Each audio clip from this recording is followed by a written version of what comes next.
Rebirth of mysterious professor episode 8। नक्श ने कहा, मैं एक मीटिंग को काफी समय से नेग्लेक्ट कर रहा था, सिर्फ इसलिए क्योंकि टाइम नहीं था। अब मैं उनसे कह रहा हूं कि अब कर सकते हैं मीटिंग, तो उसने कहा कि अब नहीं करेंगे, अब तुम्हारी कंपनी के हाथ नहीं आएंगे। पार्थ ने सवाल किया, कौन? नक्श ने कहा, हैदराबाद का famous business tycoon Shri Sushant Bedi. Parth के चेहरे पर टेढ़ी मुस्कान आ गई और कहा, बेदी भिड़ेगा नेगी से, चलो कोई बात नहीं, बताओ कहाँ मिल रहा है वो तुमसे। नक्श ने कहा, एड्रेस भेजेगा। उसने कहा है कि अगर मैंने उसके साथ पूरे 500 करोड़ की वह डील नहीं करी तो जिसमें बहुत ज्यादा नुकसान हमारा है, उसका तो नहीं है, बिल्कुल भी नहीं है, तो वह कंपनी को इल्लीगली अपने नाम करवा देगा। और उसके पास कुछ इलालीगल पेपर्स आ गए हमारी कंपनी के। पार्थ ने पूछा, कंपनी के इल्लीगल पेपर कहाँ से आए? नक्श ने कहा, अरे कुछ काम में हेरा फेरी करनी पड़ जाती है पार्थ, उसी के पेपर उसके पास है। उसने कहा कि अगर मैंने उसकी बात नहीं मानी तो वो कोर्ट चला जाएगा पेपर को लेकर, और हमारी कंपनी को फिर गवर्नमेंट टेक ओवर कर लेगी। अब बचा अपने भाई को, तेरे अलावा मेरे पास कोई ऑप्शन नहीं है। नक्श की बात सुनकर पार्थ ने कहा, उसे कहो पूरे 1000 करोड़ की, पर नवरात्रों के बाद दशहरा वाले दिन। नक्श ने कहा, तू क्या करने की सोच रहा है? पार्थ ने कहा, हिसाब से हिसाब चाहिए ना, और पार्थ नेगी की अच्छे से हिसाब करता है। नक्श ने कहा, ठीक है बात करता हूँ, पर 1000 करोड़ है, थोड़ा सोच समझकर, मैं 1000 करोड़ का नुकसान नहीं सह सकता। पार्थ ने कहा, अरे आप 2000 करोड़ और एक पूरी की पूरी कंपनी अपने नाम करवाने के लिए रेडी हो जाए, दशहरा के ठीक अगले दिन सब कुछ तुम्हारा, भाई। उसके बाद उसने फोन काट दिया, और उसके बाद उसने एक नंबर डायल किया, तो दूसरी तरफ एक बड़ी सी अंडर कंस्ट्रक्टेड बिल्डिंग के ऊपर एक आदमी था जो कि ताश खेल रहा था। उसके फोन पर जब पार्थ का फोन आया, तो उसने पार्थ का फोन अचानक से उठाया और कहा, बोलो टाइगर। पार्थ ने कहा, काम तमाम। ये पार्थ का एक कोड वर्ड था जो कि वह बिजनेस लाइन में उसे करता था। वह बोला, अचानक से। पार्थ ने कहा, यस, अभी मैं पढ़ाने जा रहा हूँ, थोड़ा सोच समझकर एड्रेस भेजेगा, थोड़ी देर में तुम्हें पता करो, आगे पीछे, इल्लीगल लीगल, सारे वक्त, देश विदेश सब कुछ, और मुझे शाम तक सारी इंफॉर्मेशन चाहिए। उसके बाद उसने अपने कदम आगे की तरफ बढ़ाए और फोन रख दिया। और वह लड़का जो कि आराधना फिदा की तरफ बढ़ रहा था, और फिदा घबराहट में अपने कदम पीछे ले रही थी। पार्थ वहां आया और बोला, क्या चल रहा है? वो स्टूडेंट डर गए और कहा, कुछ नहीं सर, वो हम इन्हें रास्ता बता रहे हैं, इन्हें क्लास नहीं पता।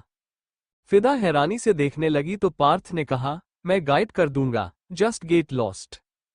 कॉलेज। फिदा और आराधना इस वक्त क्लास में बैठे हुए थे और क्लास को ले रहे थे।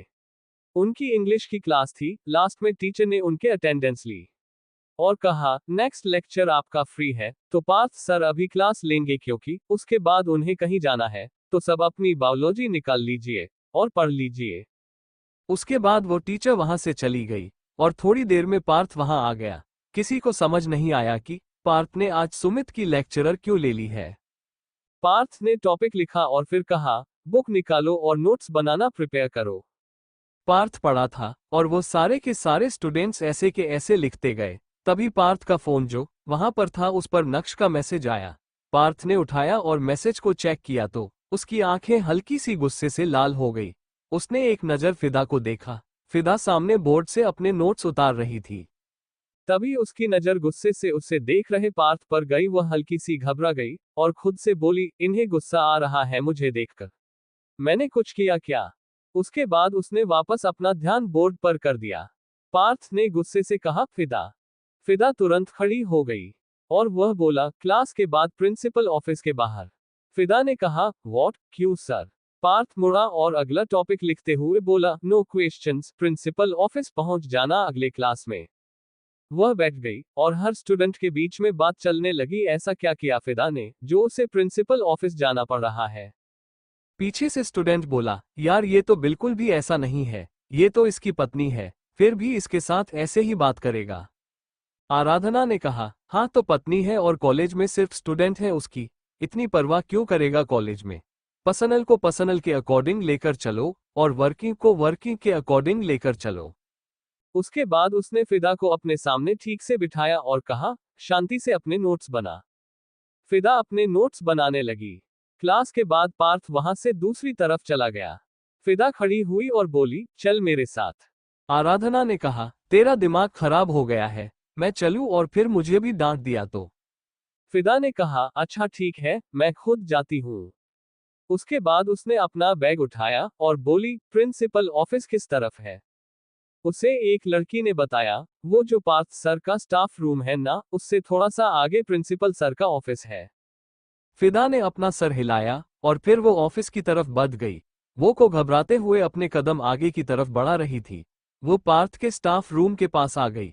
उसने उस गेट को देखा और फिर आगे एक और गेट को देखा, जो कि उसके कमरे का था। और फिर उसने आगे देखा तो बॉर्डर पर लिखा हुआ था, प्रिंसिपल ऑफिस। उसने धीरे से अपने कदम उस तरफ बाने चाहे। तभी पार्थ के कमरे से एक हाथ आया और उसने फिदा को तुरंत अंदर की तरफ खींच लिया। फिदा घबरा गई और वह चिल्ला पड़ी। पार्थ ने उसके मुंह पर हाथ रखा और उसे दीवार से लगाते हुए कहा, शट अप। फिदा उसे हैरानी से और घबराते हुए देख रही थी और बोली, आपने मुझे यहाँ क्यों खींचा? मुझे तो प्रिंसिपल ऑफिस जाना है। पार्थ ने कहा, झूठ बोला था। फिदा ने कहा, क्यों?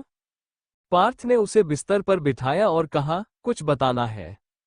उसके बाद वह उसके घुटने पर आया और उसके हाथों को अपने हाथों में लिया तो फिदा ने कहा, क्या हुआ? आपको क्या बताना है और आप यहाँ क्यों बैठे हैं? ऊपर आकर बैठिए। उसके बाद उसने पार्थ को खड़ा किया और अपने पास बिठाया। पार्थ ने कहा, एक्चुअली कुछ बताना नहीं है, तुमसे कुछ शेयर करना है। फिदा ने कहा, हाँ कीजिए ना, और आपने इसलिए मुझे यहाँ बुलाया, आप नॉर्मली बोल देते। पार्थ ने कहा, अगर नॉर्मली बोल देता तो स्टूडेंट्स को लगता कि स्टूडेंट और प्रोफेसर के बीच में कॉलेज में भी रोमांस चल रहा है, इसलिए। फिदा ने कहा, अरे हाँ वह भी है। उसके बाद पार्थ लेट गया और उसने अपना सर फिदा की गोद में रखा तो फिदा उसके बालों को अच्छे से सहलाने लगी और बोले, अच्छा बताइए कि क्या हुआ? पार्थ ने कहा, मुझे कहीं जाना है। फिदा ने कहा, कहाँ जाना है? पार्थ ने कहा, है कोई जगह जहां मुझे जाना है। बस मुझे तुमसे प्रॉमिस चाहिए कि जिंदगी में अगर तुम्हें उस बारे में कभी पता चलेगा तो तुम मुझे छोड़कर नहीं जाओगे। उसके बाद उसने उसका हाथ कसकर पकड़ लिया। फिदा ने कहा, ऐसी कौन सी जगह जा रहे हैं जो मैं आपको छोड़कर चली जाऊंगी? मैं तो नहीं जाऊंगी। पार्थ और पास आकर बैठ गया और उसके चेहरे को पकड़ते हुए बोला, पक्का नहीं जाओगे? फिदा ने कहा, पहले बताइए तो सही कि आप कहाँ जाएंगे? पार्थ ने कहा, तो मतलब पक्का जाओगे छोड़कर? फिदा ने कहा, अरे नहीं जाऊंगी। पार्थ ने कहा, तो वादा करो। फिदा ने कहा, अच्छा ठीक है, किया वादा। आपको छोड़कर किसी भी कंडीशन में नहीं जाऊंगी। अभी बताइए कि ऐसी कौन सी जगह जा रहे हैं? पार्थ ने कहा, अभी तो नहीं बता सकता, नवरात्र के बाद जाना है मुझे। वैसे भी उस जगह पर आज तो नॉर्मली एक मीटिंग के लिए जाना है, पर सोच रहा हूँ कि तुम्हें बताऊं कि ना बताऊं। फिदा ने इरिटेशन में उसका हाथ झटक दिया और कहा, बताओ ना बताओ तो। इस वक्त मेरे दिमाग में ये सस्पेंस क्यों क्रिएट किया, और ऊपर से रीडर के दिमाग में भी आपने सस्पेंस क्रिएट कर दिया। वह भी सोच रहे होंगे और ऐसा क्या कर रहा है पार्थ। पार्थ ने उसका हाथ वापस पकड़ा और कहा, अरे उनकी सोच में खुद सोचेंगे, मुझे उनसे कोई लेना देना नहीं है। मुझे मेरी फिदा से लेना देना है। बस तुम ये बताओ कि तुम्हें अगर जिंदगी में कभी पता चल जाए कि मैं और क्या हूं, तो तुम मुझसे नाराज तो नहीं हो जाओगी? फिदा ने कहा, नहीं होंगे, और आप और क्या है? अभी प्रोफेसर है बस, और क्या है? और एक स्वीट पर्सन है। पार्थ उसे देखने लगा और बोला, शायद ना भी हो सकता हूं। फिदा ने कहा, क्या? मैं समझी नहीं। पार्थ ने कहा, नथिंग मच, तुमने कहा है कि तुम मुझसे कभी नाराज नहीं होगी, और तुमने प्रॉमिस किया है तो मैं निश्चित रहूंगा, और अब नवरात्रि के बाद एक धमाका होगा। फिदा ने कहा, क्या धमाका?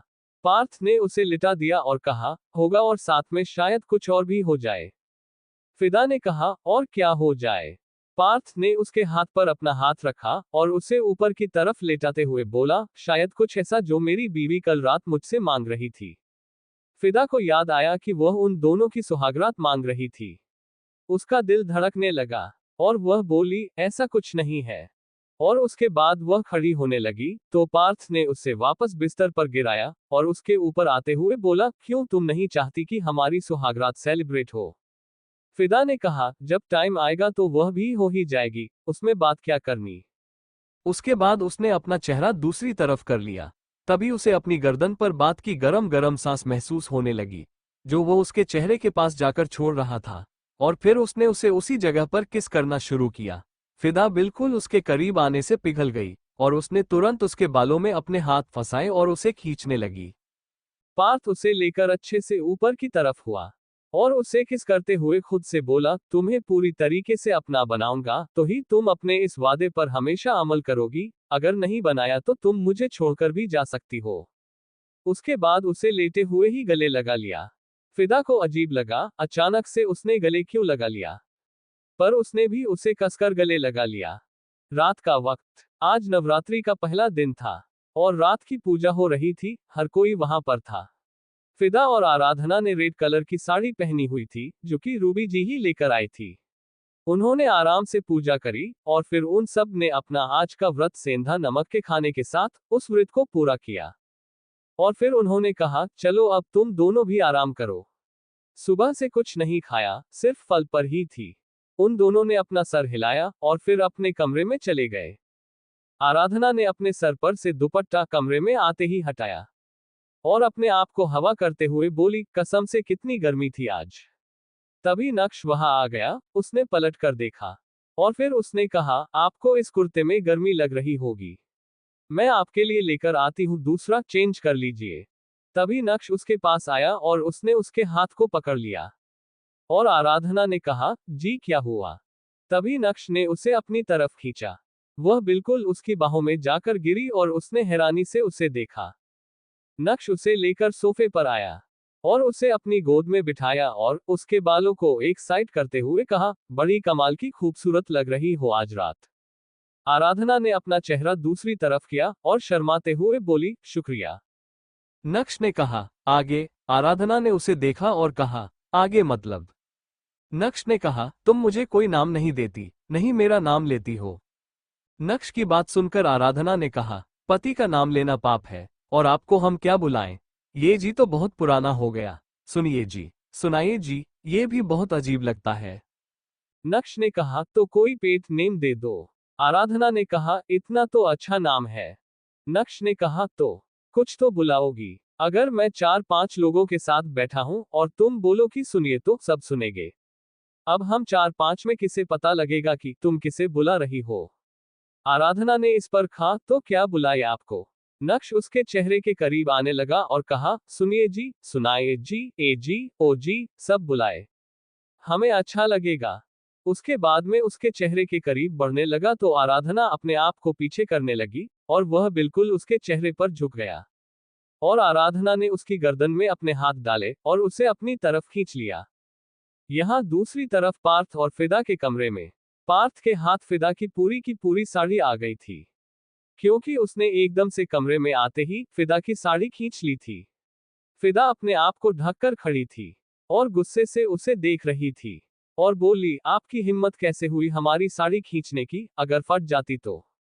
पार्थ ने उसे एक तरफ फेंका और फिर फिदा को अपनी गोद में उठा लिया, और ऊपर की तरफ करते हुए बोला, तो क्या हम नहीं ला लेते थे। उसके बाद वह उसे लेकर बेड की तरफ आया, उसके ऊपर होते हुए उसके चेहरे को पकड़ा। फिदा ने कहा, वैसे आप भी सुबह कह रहे थे, आप कहाँ जाने वाले हैं। क्योंकि पार्थ उसे काफी इंटेंशनली देख रहा था, उसे वह बात याद आ गई, और उसका सारा रोमांटिक मूड बेकार हो गया। और उसने कहा, कहीं नहीं। उसके बाद वह खड़ा होने लगा, तो फिर उन्होंने उसे वापस अपने ऊपर किया, और कहा, क्या, कहाँ जा रहे हो, मेरे पास आओ। और उसके बाद उसने उसके चेहरे को कसकर पका और उसके होठों को देखते हुए बोली, आज आपने एक बार भी किस नहीं किया। आई नो कि हमारा व्रत है, लेकिन इसका मतलब ये थोड़ी है कि किस भी नहीं करेंगे। पार्थ ने कहा, मैं सिर्फ होठों पर नहीं, हर जगह देता हूँ। फिदा ने खुद को उसकी बाहों में लूच छोड़ा और कहा, तो दे दो। उसके बाद उसने अपने हाथ फैला दिए और पार्थ उस पर झुक गया। सुबह का वक्त, नेगी मैंशन। सुबह सुबह फिदा पिंक कलर की साड़ी पहनकर तैयार हो गई थी, और पार्थ अभी तक सो रहा था। अभी सुबह के 6:30 बज रहे थे। वह मेकअप से अपने बॉडी पर पार्थ के दिए हुए लव बाइट्स के निशान को छुपा रही थी, और बार बार उसके हाथों में पहनी हुई चूड़ियां आवाज कर रही थी, जिनकी खनक से पार्थ की नींद खुल गई, और वह उठकर बैठ गया। उसने अपनी आइस को रब किया और सामने देखा, और उसकी सबसे पहली नजर फिदा की वह पतली सी कमर पर गई जो कि साड़ी से बाहर झांक रही थी। और फिर उसने पूरी फिदा को देखा पीछे से और अंगड़ाई लेते हुए कहा, कॉलेज में साड़ी पहनकर जाओगी? फिदा ने कहा, हाँ, आपको पता नहीं क्या फंक्शन है कॉलेज में? पार्थ नींद में था इसलिए उसे नहीं पता कौन सा फंक्शन। उसने पूछा, कौन सा फंक्शन? फिदा पलट गई और बोली, वही फंक्शन जिसके आप हेड बने हो। पार्थ ने उसे देखा और कहा, कौन सा? फिदा अपनी कमर पर हाथ रखते हुए उसके पास आए और बोली, एनुअल फंक्शन। पार्थ को याद आ गया और वो बोला, अरे अच्छा, ऐसा क्या? तुम क्यों तैयार हो? फिदा ने अपने दोनों हाथों को छोड़ा और हिलते हुए बोले, मैं भी पार्ट लूंगी, सिंगिंग में या फिर डांसिंग में। पार्थ ने उसे देखा और कहा, तुम पार्ट लोगी? फिदा ने कहा, हाँ, मैं पार्ट लूंगी, क्यों नहीं ले सकती? पार्थ ने कहा, ले सकते हो, लेकिन तुम्हारा फास्ट है। फिदा ने कहा, कंपटीशन में पार्ट लेने का फास्ट से क्या कनेक्शन? फास्ट तो 4-5 दिन का और रह गया कंपटीशन तो वैसे भी 2 महीने बाद है। पार्थ ने कहा, तुम्हें नाचना आता है? फिदा ने कहा, आपको क्या लगता है मैं अच्छा नहीं डांस कर सकती हूँ? सिखाने वाले आएंगे, वह सिखाएंगे तो मैं अच्छे से करूंगी। पार्थ एकदम से खड़ा हो गया और उसके कमर को पकड़ा और अपनी तरफ करते हुए बोला, मेरे लिए तो कभी डांस नहीं किया तुमने। फिदा ने कहा, क्यों, आप चाहते हैं कि मैं आपके लिए डांस करूं? पार्थ ने कहा, हाँ, चाहता हूं। फिदा ने कहा, तो मैं कर दूंगी, लेकिन फिलहाल कॉलेज जाना है। पार्थ ने कहा, साड़ी पहनकर? फिदा मुस्कुराए और फिर पार्थ का फोन उठाया और उसे देते हुए बोली, ओपन करो। पार्थ ने उसे ओपन किया और कहा, बोलो अब। फिदा ने कहा, अब इस पर ग्रुप चेक करो कॉलेज के, और देखा आपने क्या मैसेज किया है। पार्थ ने मैसेज चेक करे और उसे याद आया कि उसने खुद लड़कों को कुर्ता और पजामा और लड़कियों को साड़ी पहनने के लिए बोला था। फिदा अपनी कमर पर हाथ रखते हुए बोली, अब बताओ क्या करूं? साड़ी पहनूंगी ना, और स्पेशली साड़ी के लिए जल्दी उठी, वरना सो रही होती। और इस पर फिदा नाराज हो गई। तभी पार्थ ने आईने से देखा कि फिदा ने अपनी ब्लाउज की डोरी नहीं बांधी। वो मुस्कुराया और उसके करीब आते हुए बोला, हाँ, तो साड़ी इसीलिए पहनी ना ताकि मैं अपनी बीवी के करीब आ सकूं। उसके बाद उसने उसकी कमर को पकड़ लिया और उस पर अपनी उंगली में चलाई तो फिदा की सांस ऊपर नीचे होने लगी और अपनी उंगलियों को धीरे धीरे सरकाते हुए ऊपर ले गया। और फिदा ने अपनी आंखों को बंद किया और एक गहरी सांस लेकर छोड़ दिया। और फिर बाद में धीरे से उसकी ब्लाउज की डोरी को बांधी और अपना चेहरा उसके गर्दन के पास ले गया और अपनी गहरी सांसें उसकी गर्दन पर छोड़ते हुए पीछे की तरफ देखने लगा ताकि डोरी अच्छे से बंध जाए। डोरी बंध जाने के बाद पार्थ ने अपना हाथ कुछ पल के लिए उसकी कमर पर रखा, जिस पर फिदा की आंखें जो बंद थी वह अचानक से खुल गई। और पार्थ ने उसे छोड़ा और नीचे अपना हाथ सरकाते हुए पीठ पर लेकर आया, और फिर उसे सरकाते हुए आगे उसके पेट पर लेकर आया और उसकी साड़ी को हल्के से हटा दिया। फिदा के साथ से अटक रही थी और उसके होंठ फड़फड़ाने लगे। वह एकदम से पलट गई और पार्थ ने दूसरा हाथ भी उसके पेट पर रखा और उसे अपने करीब खींच लिया। उसके सभी बालों को उसने एक तरफ किया और कहा, मैं क्या पहनूं? फिदा कुछ नहीं बोल पाए तो पार्थ ने उसके पेट पर अपना हाथ दबाते हुए कहा, मैंने पूछा मैं क्या पहनूं? फिदा ने कहा, जो आपका मन करे। पार्थ ने कहा, फिर भी। फिदा ने कहा, सी स्टूडेंट सारे कुर्ता पजामा में आ रहे हैं, आप भी पहन लीजिए। पार्थ उसकी नाभि के पास अपना हाथ लेकर गया और वहां उसे पिंच किया, जिस पर हल्की सी फिदा की चीख उसके मुंह से निकल गई। और फिर पार्थ ने उसे छोड़ दिया और कहा, ठीक है। उसके बाद वह वहां से वॉशरूम की तरफ चला गया और फिदा अपना पर्स लेकर वहां से बाहर की तरफ चली गई, क्योंकि आज कोई भी क्लास नहीं होने वाली थी। आज सिलेक्शन होने वाला था और फिदा को आज डांस करके दिखाना था सबको।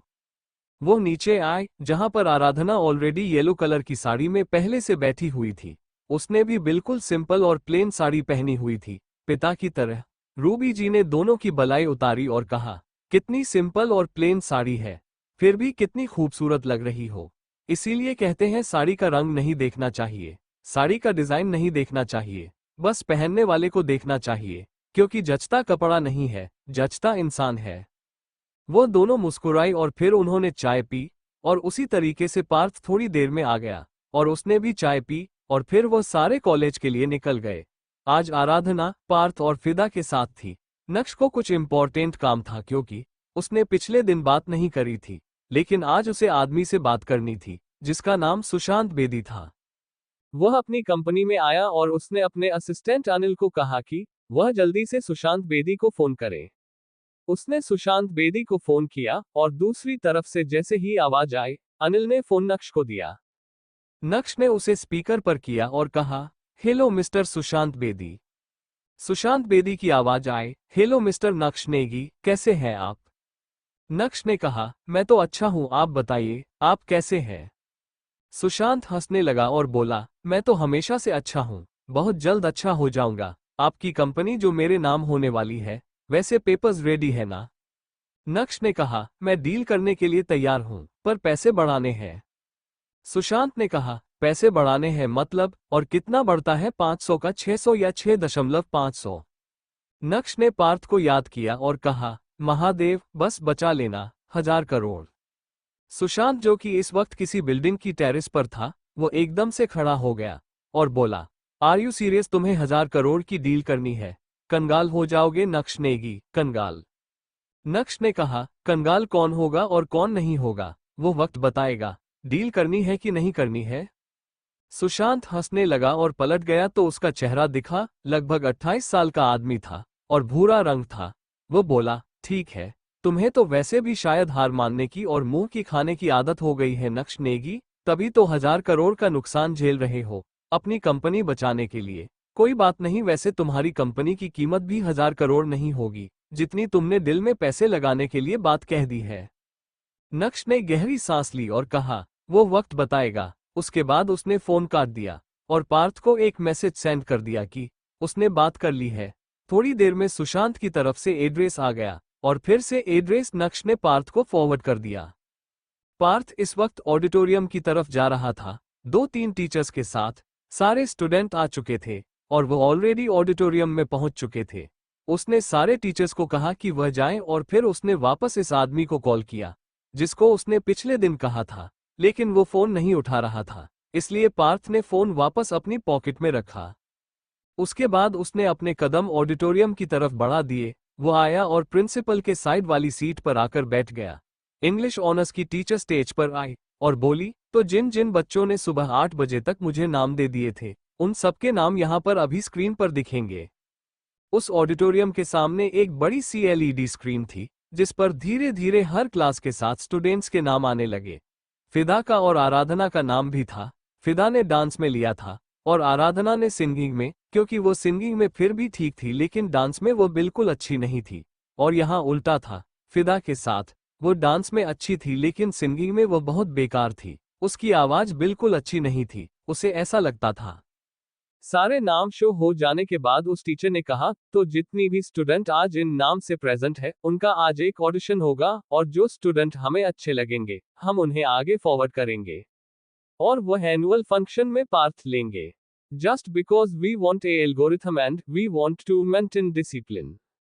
कोई भी ऐसा वैसा स्टूडेंट नहीं आएगा। उसके बाद धीरे धीरे स्टूडेंट का एक एक करके उन्होंने नाम लिया और उन्होंने बताया कि वो किस चीज में अपनी कला का प्रदर्शन करेगा। डांस, म्यूजिक, दोनों, आर्ट, कॉमिक, रैपिंग, जो भी है, जो भी उन्हें आता है। धीरे धीरे स्टूडेंट एक एक करके आने लगे और करने लगे। फिर एक बार नाम आया फिदा का, तो अभी आएंगे बीएससी फर्स्ट ईयर के स्टूडेंट फिदा शर्मा। फिदा का दिल जोरों से धड़क रहा था। टीचर ने आगे कहा, और फिदा शर्मा हमारे लिए एक प्यारा सा डांस प्रस्तुत करेंगे सोलो में। फिदा तुरंत वहां से चली गई और टीचर ने उससे पूछा कि वह कौन से गाने पर डांस करेगी, क्योंकि 5 मिनट का गैप था। बैंदन चली बोलो ए जाती री बैंदन चली बोलो ए जाती री बैंदन चली बोलो ए जाती री बैंदन चली बोलो ए जाती री गाना बजने लगा और वह अपने पैरों में घुंघरू पहनकर फिदा बैक स्टेज से आगे आए और उसने अपने स्टेप्स को करना शुरू किया। उसने साड़ी के पल्लू को अच्छे से कंधे पर लिया था और उसे पीछे से घुमाकर कमर पर लाकर उसे साड़ी के अंदर घुसा दिया था, जिस पर उसकी वो खुली हुई पीठ, उसका वो पेट, उसकी पेट पर वह सुराही जैसी गोल सुर्ख नाभि बहुत ही अच्छे दिख रही थी। और पार्थ तो उसे ही देख रहा था, लेकिन कुछ स्टूडेंट्स थे कि वो डांस पर फोकस ना करके फिदा के फिगर पर कर रहे थे। फिदा ने अपने घुंघरू की ताल से ताल मिलाकर डांस करना शुरू किया और आराधना ने खड़े होकर उसका वीडियो बनाना शुरू किया, क्योंकि फिदा ने कहा था कि वो उसका वीडियो बनाए। पैरों में तेरे घुंघरू की बिजुरिया छन छन छन छन छनकाती री बैंदन चली बोलो ए जाती री बैंदन चली बोलो ए जाती री। गोल घूमने के बाद फिदा नीचे की तरफ बैठ गई और अपने एक पैर को आगे किया और एक पैर को साड़ी के अंदर घुसकर छुपा लिया।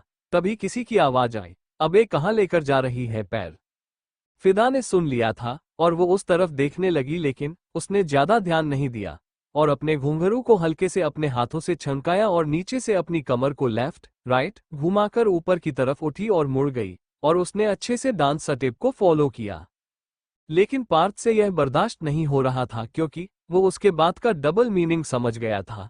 पार्थ का गुस्सा प्रिंसिपल सर ने भी देख लिया था और प्रिंसिपल सर ने एक स्टाफ को कहा कि वो चेक करे कौन सा स्टूडेंट है ये बदतमीज जिसने इस तरीका को कमेंट किया है, वह भी पार्थ नेगी की बीवी के लिए। जो होना है आज हो जाए, अरे घुंघरू चाहे टूट जाए, आंधी आए तूफान आए या अंबर झुक जाए हो। फिदा अपना डांस कंटिन्यू कर रही थी कि तभी किसी ने फिर से कमेंट किया, आंधी आए तूफान आए हम तुझे नहीं छोड़ेंगे, छम्मक छल्लो।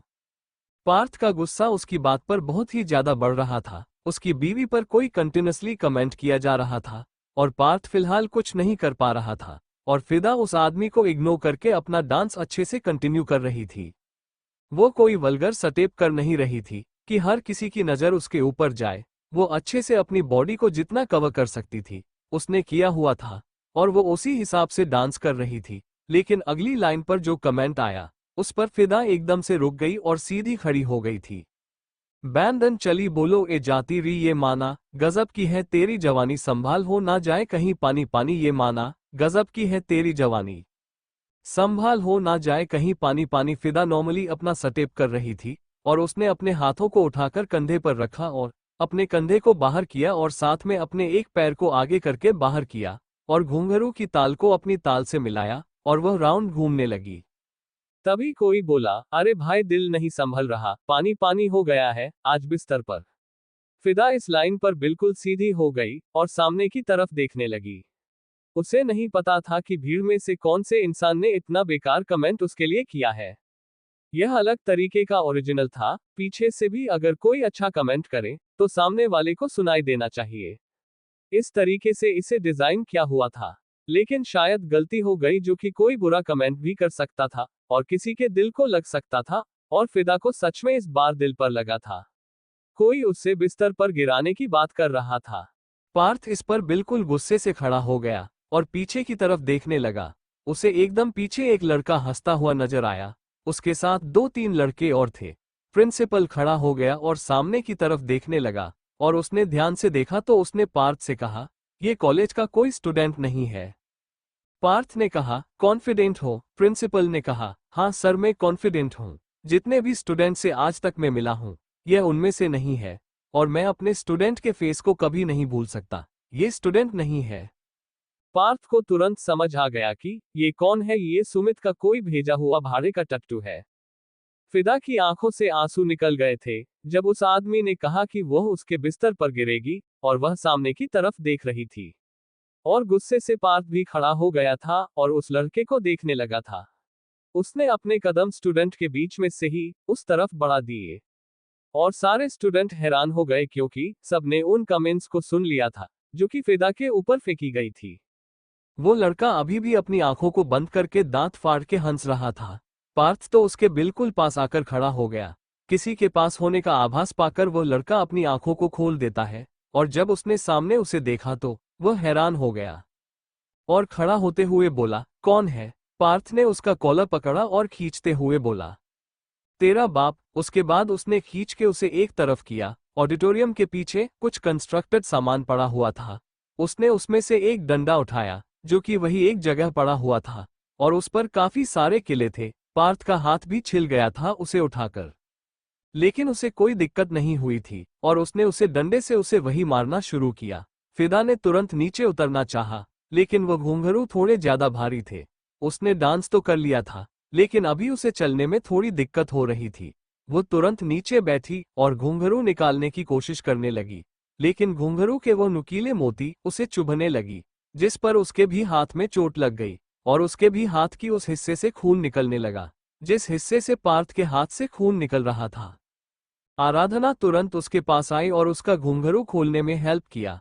फिदा तुरंत पार्थ की तरफ भाग गई। वो फिलहाल ये बिल्कुल नहीं देख रही थी कि पार्थ इस वक्त कॉलेज में है और वो उसकी स्टूडेंट है। इस बार पार्थ उसे लगातार मारते हुए बोला, तेरी हिम्मत कैसे हुई मेरी बीवी के बारे में ये सब बोलने की।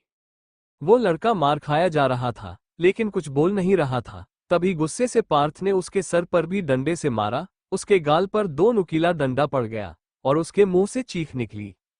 फिदा घबरा गई और उसके हाथ को पकड़ लिया और कहा, यह क्या कर रहे हैं आप, इसे छोड़िए। पार्थ ने फिदा को दूसरी तरफ धक्का दिया जिस पर वह आराधना के पास जाकर गिरी हल्का सा। और पार्थ उसे लगातार मारे जा रहा था।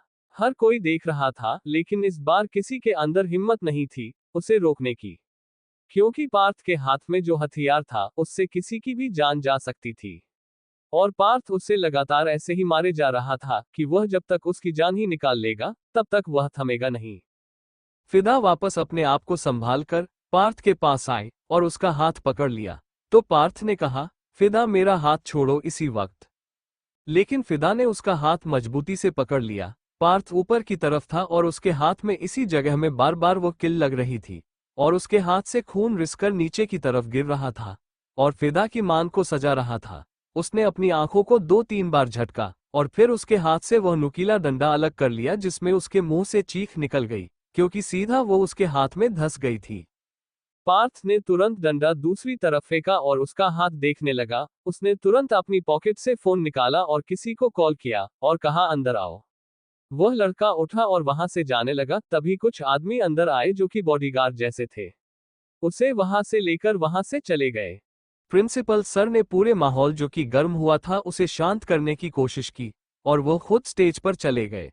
फिदा पार्थ को लेकर उसके रूम की तरफ बढ़ गई। उसके हाथ से खून निकल रहा था लेकिन फिदा के हाथ से भी निकल रहा था। पार्थ को फिदा की चिंता हो रही थी और फिदा को पार्थ की चिंता हो रही थी। वो दोनों के कमरे में पार्थ एक जगह बैठ गया और फिदा वहां पर ड्रेसिंग का सामान देखने लगी। उसके हाथ में भी चोट लगी थी लेकिन उसे पार्थ की परवाह हो रही थी क्योंकि उसने अपने हाथ में काफी देर तक वह नुकीला डंडा पकड़ा हुआ था। वह उसे लेकर आए और हाथ को पकड़ा लेकिन उसके हाथ तुरंत खून से रंग गए। उसने तुरंत उसे रुई को चेंज किया और दूसरी रुई ली और उसे अपनी सिर्फ 2 उंगली से पकड़ा। उस पर हल्की सी दवाई लगाई तो पार्थ ने कहा, तुम मेडिकल के स्टूडेंट हो? फिदा ने कहा, हाँ हूं। क्यों, क्या हुआ, कुछ हुआ है क्या? उसके होंठ फड़फड़ा रहे थे। पार्थ ने कहा, पहले यूज रुई से साफ करते हैं और फिर दवाई लगाते हैं। फिदा ने उसकी तरफ देखते हुए कहा, पता है। अभी भी उसके होंठ फड़फड़ा रहे थे। तभी उसने अपनी रुई देखी जिस पर दवाई थी और उसने अपना माथा पीट लिया और फिर उसने दूसरी रुई निकाली और उससे पार्थ का खून साफ किया और वह दवाई वाली रुई से उसने वहां पर दवाई लगाई और फिर पट्टी करने लगी। तभी फिदा के खून से पट्टी भीग गई थी, इसलिए उसने 2-3 बार पट्टी को बदला और किनारियों से पकड़ा जिसमें उसके हाथ की अकड़न ने उसे दर्द दिया। फिदा की आंखों से आंसू निकल रहे थे। पहले उस आदमी के कमेंट से उसे काफी अजीब लग रहा था। ऐसा लग रहा था कि उसका अस्तित्व सिर्फ बुराई के लिए बना हुआ है और दूसरा उसकी वजह से पार्थ के हाथ में चोट लग गई थी। उसने जल्दी से उसे अच्छे से बांध दिया। पार्थ ने कहा, लाओ मैं कर देता हूं तुम्हारा। फिदा ने कहा, कोई बात नहीं, अपने आप ठीक हो जाएगा। पार्थ ने कहा, तुम्हारा अंदर तक गया है, मेरा नहीं गया है, दिखाओ, मुझे पता है। फिदा अपना हाथ उसके हाथ से छुड़ा रही थी लेकिन पार्थ ने कसकर पकड़ लिया और उसे अपनी गोद में बैठा लिया। फिदा रो रही थी। पार्थ ने उसके हाथ में दवाई लगाई और फिर पट्टी कर दी। फिदा उसके सीने से लगकर फूट फूट कर रोने लगी और बोली, ऐसा क्यों होता है हमेशा? पहले उसे टीचर ने इतना गलत किया, उसके बाद वो टीचर एक तो मेरे दिमाग से जा नहीं रहा, उसके बाद ऐसे गंदे गंदे कमेंट आ रहे मेरे ऊपर। क्या मैंने डांस करके गलती कर दी? मेरे डांस के स्टेप्स वल्गर थे या मैंने जो गाना चुना वो वल्गर था? क्या खराबी थी मेरे डांस में? मैंने इतनी मुश्किल से और सोच समझकर यह डांस चुना था कि कोई मुझे जज नहीं करेगा, सिर्फ वाहवाही करेंगे। लेकिन नहीं, वाहवाही की मुझे कोई ज्यादा जरूरत नहीं थी, लेकिन इतने गंदे कमेंट की भी मुझे कोई उम्मीद नहीं थी कि ऐसे मिलेंगे। पार्थ ने उसे कसकर पकड़ लिया और पीछे से उसे अपनी बाहों में लिया और कहा, ना ही तुम गलत कमेंट के लिए बनी हो और ना ही तुम बुरी हो। जो इंसान बुरे हैं वो तुम्हें बुरा बनाने के लिए अपनी बुराई निकल रहे हैं बस। फिदा ने कहा, लेकिन बुरी तो मैं बन रही हूँ, मेरे दिल ठेस पहुंच रही है, उन्हें तो मजा आ रहा है। पार्थ ने उसका सर अपने सीने से लगाया और कहा, तो तुम उनकी बातों को एक कान से सुनो और दूसरे कान से निकाल दो।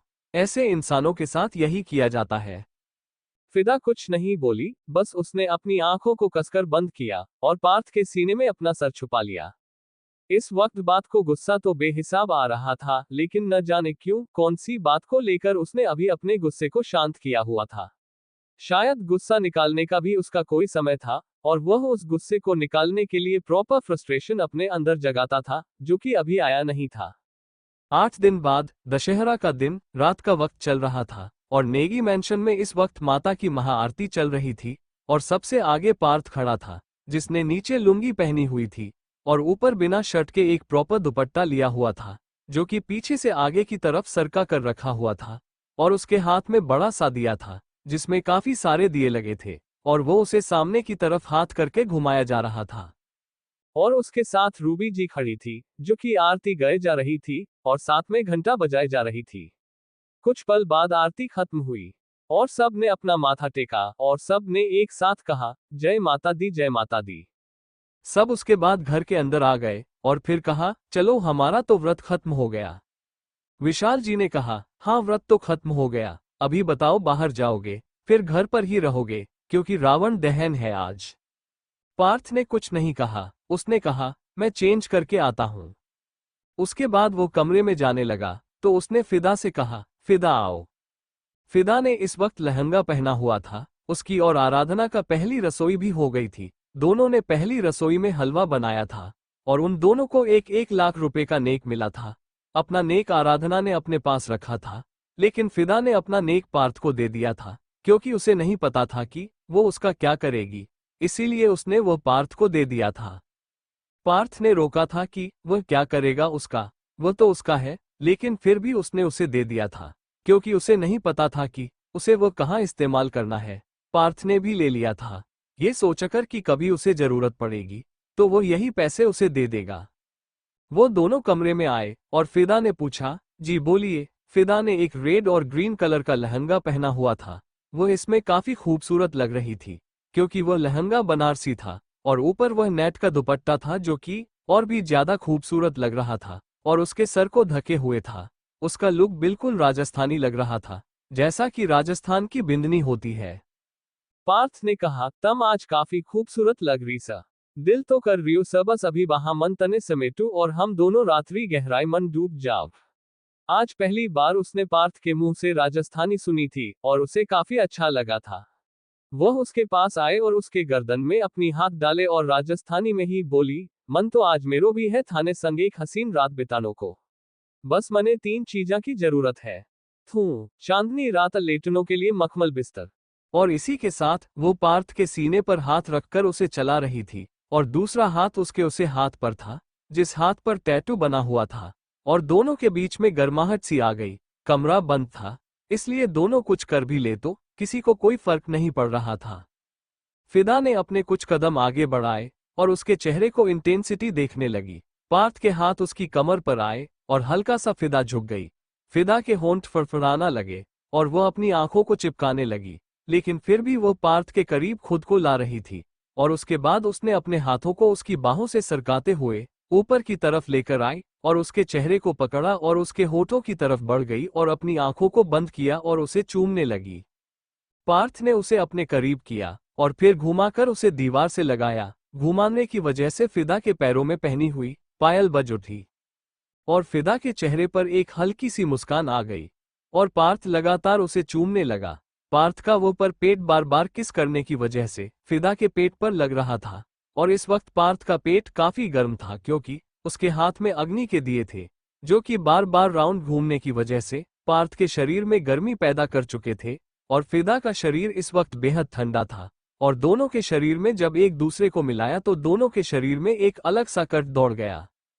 पार्थ ने उसकी कमर को अच्छे से ग्रैब किया और उसे अपने और करीब किया और उसका चेहरा पीछे की तरफ बंद कर दिया और पार्थ खुद अपना चेहरा उसकी तरफ झुकाने लगा और उसे चूमने लगा। जब फिदा की गर्दन में उसे दर्द हुआ तो उसने अपनी आंखों को और भी ज्यादा कसकर बंद कर लिया ताकि पार्थ को समझ आ सके कि उसे दर्द हो रहा है। और पार्थ को समझ आ गया। तभी उनके कमरे का दरवाजा नॉक हुआ और दोनों एक दूसरे से अलग हुए दरवाजे को देखने लगे। पार्थ ने कहा, इस वक्त कौन आ गया? और वह आगे की तरफ गया। फिर उसने दरवाजा खोला तो वहां पर नक्श खड़ा था। नक्श ने कहा, वैसे तो मम्मी ने बुलाया है, लेकिन तेरी हालत देखकर लग रहा है कि मम्मी ने गलत किया तुझे बुलाकर। तुझे बाहर रावण दहन देखने जाना ही नहीं है, तुझे तो अपनी बीवी देखनी है। पार्थ के होठों पर फिदा की पूरी लिपस्टिक लग गई थी और पार्थ ने बड़े गर्व से कहा, तो ये भी गर्व का काम है, तुमसे तो हो नहीं रहा। क्या पता माँ को मैं ही बच्चा दे दूं पहले। निकलो इधर से, आ जाऊंगा मैं अपने आप। उसके बाद उसने नक्श के मुंह पर दरवाजा बंद किया। कुछ देर बाद सब तैयार होकर रावण दहन के लिए चले गए। पार्थ भी उनके साथ गाड़ी से बाहर निकला और आगे की तरफ चला गया। लेकिन तभी फिदा ने देखा कि अचानक से भीड़ में पार्थ ने अपना जाने का रास्ता बदल दिया। वो उसके पीछे पीछे जाने लगी उसे रोकने के लिए, लेकिन पार्थ नहीं रुक रहा था। उसके पीछे एक बड़ा सा कॉटेज था जो कि बहुत पुराना था। उसके अंदर गया। वहां पर एक आदमी के चीखने की आवाज आ रही थी, छोड़ो मुझे, मैंने कहा छोड़ो। लेकिन पार्थ की वो चीखे के एक सुकून दे रही थी। सब मेले में आकर रुके और सब बाहर उतर गए। उस मेले के एक कोने में बड़ा सा रावण था, जिस पर काफी सारे पटाखे ऑलरेडी भर दिए गए थे। और फिलहाल वहां पर खाना पीना और मौज मस्ती चल रहा था, क्योंकि मुहूर्त था रात के 10:30 बजे के आसपास और अभी सिर्फ 9 बजे थे। सब घर से अपना खाना खाकर आए थे और मेला देखने के लिए आगे बढ़ रहे थे। सब एक साथ चल ही रहे थे कि तभी पार्थ ने, जो कि पीछे चल रहा था, उसने अपना जाने का रास्ता बदल दिया और वह लेफ्ट साइड मुड़ गया और उसने अपना फोन निकाला और किसी को कॉल करते हुए कहा, काम हो गया। दूसरी तरफ से एक आदमी ने कहा, हाँ टाइगर, बस लगभग हो ही गया है। पार्थ ने फोन रख दिया और उस तरफ जाने लगा। फिदा ने एक पल के लिए पीछे मुड़कर देखा, लेकिन पार्थ नहीं था। तभी उसे पार्थ रास्ता बदलकर कहीं और जाते हुए नजर आया। वो उसे रोकना चाहती थी, लेकिन भीड़ ज्यादा होने की वजह से, शोरगुल होने की वजह से वो पार्थ को रोक नहीं पाए, इशारे से भी और आवाज से भी। इसीलिए उसने सोचा कि वो उसके पास जाकर उसे पढ़कर वापस लेकर आएगी। इसलिए उसने अपने कदम उस तरफ बढ़ा दिया। उसकी पैरों की छन छन काफी शोर कर रही थी, लेकिन फिर भी वो भीड़ के शोर में दब रही थी। पार्थ आगे की तरफ जा रहा था। तभी फिदा ने देखा कि वो मेले से बाहर निकल गया है। फिदा को समझ नहीं आया कि वो वहां क्या करने जा रहा है। तभी उसका फोन बजने लगा। उसने देखा कि आराधना का कॉल है। उसने फोन उठाया तो आराधना ने कहा, कहाँ गई तू और पार्थ सर कहाँ है? तुम दोनों कहाँ चले गए अचानक से? फिदा ने कहा, वो हम दोनों स्टॉल की तरफ गए हैं, कुछ खाने के लिए देखने के लिए, आप सब चलिए उस तरफ।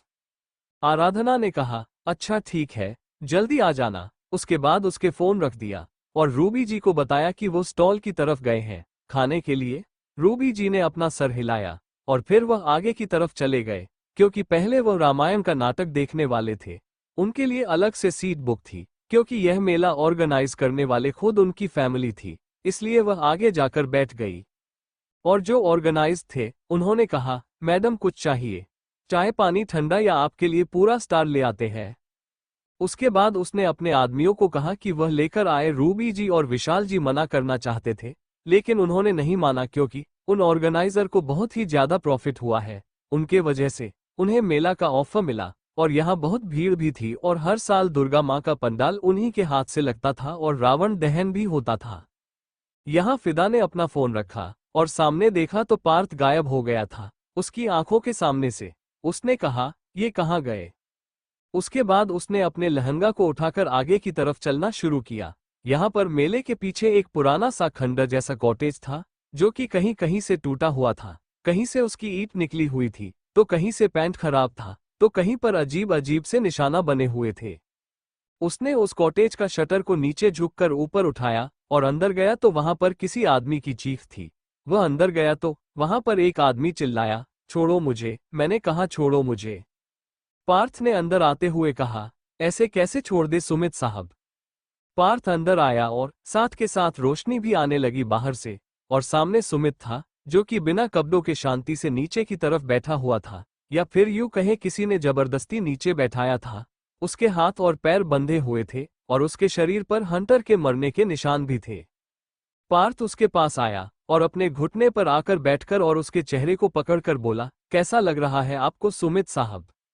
सुमित ने गुस्से से कहा, पार्थ नेगी, यह तुमने बिल्कुल सही नहीं किया मेरे साथ। तुमने मुझे मेरे घर वालों के सामने नंगा किया और मुझे उठा के यहाँ लेकर आया। पार्थ हंसा और कहा, तूने भी तो मेरी बीवी को नंगा करने की कोशिश की थी, तो मैं तुझे ना करूं? ये तो गलत बात है। और वैसे भी भूल मत कि हम दोनों प्रोफेसर हैं, और प्रोफेसर अगर पढ़ा रहा है तो उसे उसके हिसाब का फीस चाहिए। और तूने मेरी बीवी के साथ गलत किया तो मुझे भी उसके हिसाब से तेरे साथ गलत करना चाहिए ना? सुमित ने कहा, मैं अभी भी नहीं मानता कि वो लड़की तेरी बीवी है। पार्थ ने कहा, तेरे ना मानने से क्या होता है? वो मेरी बीवी है और मेरा इश्क है, और कोई मेरे इश्क को हाथ लगाए वो मैं बर्दाश्त नहीं कर सकता। मैं सिर्फ और सिर्फ उसकी तबाही चाहता हूँ। सुमित ने कहा, अगर वो तेरी बीवी भी है तो क्या एक बार छोड़, उसके बाद देखा क्या करता हूँ तेरी बीवी के साथ। ऐसी ऐसी जगह उसे नोचगा, ऐसी ऐसी जगह उसे चोट। तभी एक जोरदार थप्पड़ पार्थ ने उसे दे मारा और उसकी बात को पूरा नहीं होने दिया। पार्थ की आंखों में गुस्सा तैयार हो गया जब उसने ये कहा कि वह उसकी बीवी के साथ गलत तरीके से बिहेव करेगा और उसे नोचेगा। पार्थ ने उसका चेहरा पकड़ा और उसे जबरदस्ती कसकर दबाते हुए कहा, आज तक मैं अपनी बीवी के करीब नहीं गया, उसकी इज्जत करता हूँ। और तू जिससे मेरी बीवी सख्त नफरत करती है वह जाएगा उसके करीब।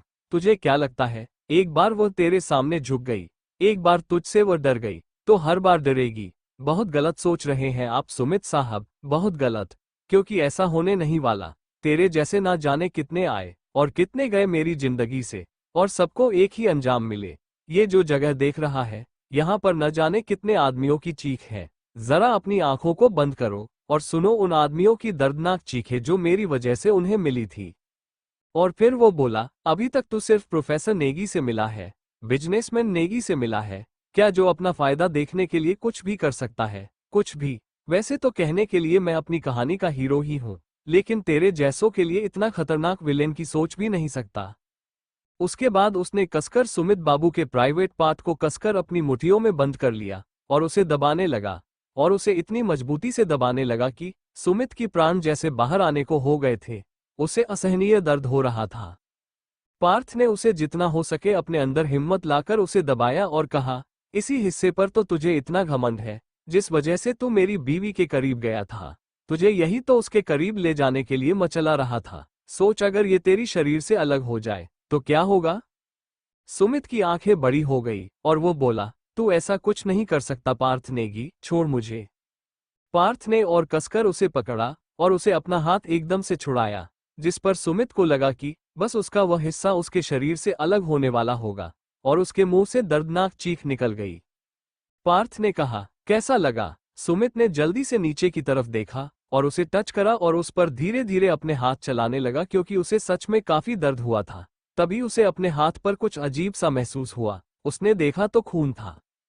खून कैसे आया? पार्थ ने अपना हाथ खोलकर जिसकी मुट्ठी बनाई हुई थी अब तक उसे सुमित के सामने किया, तो उसमें थोड़ा सा ब्लड था जो कि पार्थ ने अपने हाथ में रखा हुआ था, और उसी के जरिए उसे और भी ज्यादा दर्द हो रहा था, वरना किसी के पकड़ने से इतना दर्द मुश्किल था। सुमित चिल्लाया, तेरी हिम्मत! तभी इस हाथ से उसने उसके चेहरे पर थप्पड़ मारा और उसके गाल पर एक जोरदार गहरा निशान छप गया और उसका मांस फट गया। सुमित एक तरफ जाकर गिर गया। वो कुछ नहीं कर सकता था क्योंकि उसके हाथ और पैर बंधे हुए थे आपस में। पथ खड़ा हुआ और एक तरफ चला गया। पार्थ गया और उसने एक बॉक्स उठाया और फिर उसे लेकर वापस सुमित के पास आया और उसे लेकर सुमित के पास बैठ गया और बोला, अब बताओ कि कौन सा हथियार यूज करूं तुम्हारे ऊपर। उसके बाद उसने उस बॉक्स को खोल दिया। सुमित हैरान हो गया उन औजारों को देखकर। उसके अंदर अलग अलग औजार थे। मेडिकल सर्जिकल इंस्ट्रूमेंट है उसके अंदर, जो कि ऑपरेशन और सर्जरी के टाइम पर डॉक्टर यूज करते हैं। सुमित ने कहा, इसका क्या करने वाले हो तुम? पार्थ ने वापस सुमित का वह हिस्सा पकड़ लिया और एक छोटी सी कैंची पकड़ ली जो कि सर्जरी के टाइम पर काम आता है, और उसे कट कट करने लगा, और सुमित घबरा गया। पार्थ बोला, सोच रहा हूं कि इसे यूज करूं या कुछ और हथियार लेकर आ जाऊं, लेकिन और कोई हथियार लेकर आया तो तेरे पैर भी जाएंगे। सुमित घबरा गया उसकी बात सुनकर। क्या मतलब कि वो सच में उस हिस्से को उसके शरीर से अलग करना चाहता था, पर तब तक वो ब्लड रुक चुका था। सुमित ने कहा, मैं कुछ नहीं करूंगा, तेरी बीवी के साथ छोड़ दे मुझे। पार्थ ने कहा, तू कर भी नहीं पाएगा क्योंकि मैं तुझे छोड़ने नहीं वाला। तेरी लाश जाएगी अब यहाँ से सीधा तेरे घर। उसके बाद पार्थ ने बिना वक्त गवाए एक झटके से उसे सर्जिकल इंस्ट्रूमेंट को उसके प्राइवेट पार्ट के पास रखा और उसे काट डाला। और वो कॉटेज सुमित के चीखों से गूंज उठा। वो रोने लगा और चीखने लगा और अपने उस हिस्से को पकड़ लिया। खून धार धार बहने लगा वहां से और पार्थ को बहुत ही ज्यादा हंसी आ रही थी उसकी बात पर और उसे सुकून मिल रहा था। पार्थ के हाथ पर भी खून की छींटें पड़ गई थी। उसने जल्दी से कहा, गंदे आदमी के गंदे खून मेरे हाथ पर अच्छे नहीं लगते। आखिर मुझे इन हाथों से प्यार भी तो करना है। अपनी बीवी को साफ करना पड़ेगा जल्दी से। उसके बाद वो खड़ा हुआ और वहां पर एक वॉश बेसिन था। उसने अपने खून भरे हाथों को धोया और फिर उसने बहुत सारा साबुन अपने हाथ में एक साथ लिया और उसे अपने हाथों को ऐसे रगड़ने लगा जैसे ना जाने कितनी गंदी और बेकार चीज उसने अपने हाथों में पकड़ ली हो। और फिर उसने उसे अच्छे से रगड़ रगड़ कर धोया। वो 10 मिनट तक अपने हाथों को रगड़ने लगा जिस पर उसके हाथों पर छाले आ गए। उसने अपने छाले भरे हाथों को देखा और कहा, ये हाथ मुझे चलेंगे लेकिन तेरी गंदगी मेरे हाथ पर नहीं चलेगी। सुमित अभी भी दर्द से कन्हार रहा था और वो रो रहा था। पार्थ ने कहा, दर्द हो रहा है ना? सुमित ने कुछ नहीं कहा, बस उसकी आंखें बंद थी और आंखों से आंसू निकल रहे थे। पार्थ ने कहा, कोई बात नहीं, अभी दर्द को खत्म कर देता हूँ। राम राम सत्य हो जाता है। आज रावण दहन है तो सोचा अपनी जिंदगी के रावण को निकाल दो। उसके बाद वो दूसरी तरफ गया जहां पर बहुत सारे हथियार रखे हुए थे और वो कोई सर्जिकल इंस्ट्रूमेंट नहीं थे। इस बार वो असली हथियार थे जो किसी दुश्मन को मारने के लिए काम आते हैं। पार्थ ने एक कुल्हाड़ी हाथ में ली जो काफी भारी थी। एक पल के लिए उसका हाथ नीचे की तरफ झुक गया लेकिन उसने अपने हाथ को बैलेंस किया और उसे एक खिलौने की तरह ऊपर नीचे उछालने लगा। और उसने कहा, अभी हो जाएगा सब कुछ ठीक। सुमित घबरा गया। वह अपना सर नामे हिलाता गया और फिर एक दर्द भारी चीख से पूरा कॉटेज शांत हो गया क्योंकि पार्थ ने गुस्से से उसका सर ही उसके धड़ से अलग कर दिया।